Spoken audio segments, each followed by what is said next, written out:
තවත් ලස්සන භාග්‍යවන්ත දවසක ඉතාමත් ආදරේ ලෙන්ගතුව ඔබේ නිවසට ඔබේ හදවතට එන මේ මොහොතේදී මගේ රත්තරන් අම්මේ තාත්තේ දුවේ පුතේ අද රට ලෝකයේ දෙස බලද්දී ඒ වගේම අපිට ඇහෙන දේවල් හරහා අපේ රැකී රක්ෂාවන් හරහා එහෙමත් නැත්නම් අපේ සම්බන්ධතා තුළ අපිට නිරන්තරයෙන්ම සමහර වෙලාවට අපි කැමති නැති දේවල් අපි බලාපොරොත්තු නොවන දේවල් සිදු වෙනකොට සමහරට ඇස් දෙකෙන්ම දකිනවා වෙන්න පුළුවන් අපිට ඇහෙනවා වෙන්න පුළුවන් පාඩු නැත්නම් අලාභ මෙන්න මේ දේවල් අපේ ජීවිතේට එනවා වෙන්නට පුළුවන් මේ වගේ නොයෙකුත් දේවල් අපේ ජීවිතේට එනකොට අපිට පුළුවන්ද නොකිපෙන සුළු මානසිකත්වයක් ජනිත කරගන්නට නොකිපෙන සුළු ඒ කියන්නේ අපි වෛර කරන්නට යන්නේ ඒ කියන්නේ අපි ක්‍රෝධ කරන්නට යන්නේ නැහැ මොන දේ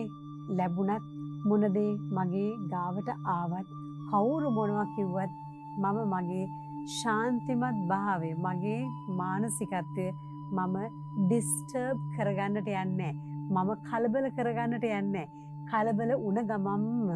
තව කෙනෙක් කලබල වෙලා හරි ඒ වෙන දේවල් නිසා අභියෝගාත්මක අත්දැකීම් නිසා රටේ ලෝකේ වෙන දේවල් හින්දා මම ඒකට ක්‍රියාකාරී වෙන්න ගියොත් ඇයි එහෙම වෙන්නේ මෙහෙම වෙන්නේ කියලා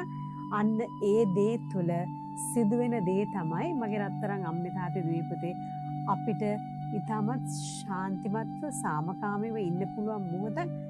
මගෙන් ඔබෙන් ගිලිහිලා යනවා. ඉතින් එහෙමනම් නොකිපෙන සුළු සිතක් කියලා කියන්නේ හරිම මෙනෙහි කිරීමෙන් යුතුව භාවනා යෝගීව ජීවත් වෙන අය තුළ තියෙන මානසිකත්වයක් හැකියාවක් දක්ෂකමක්. ඉතින් එතෙන්ට ළඟා වෙන්න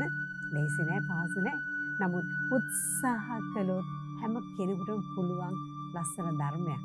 ලස්සන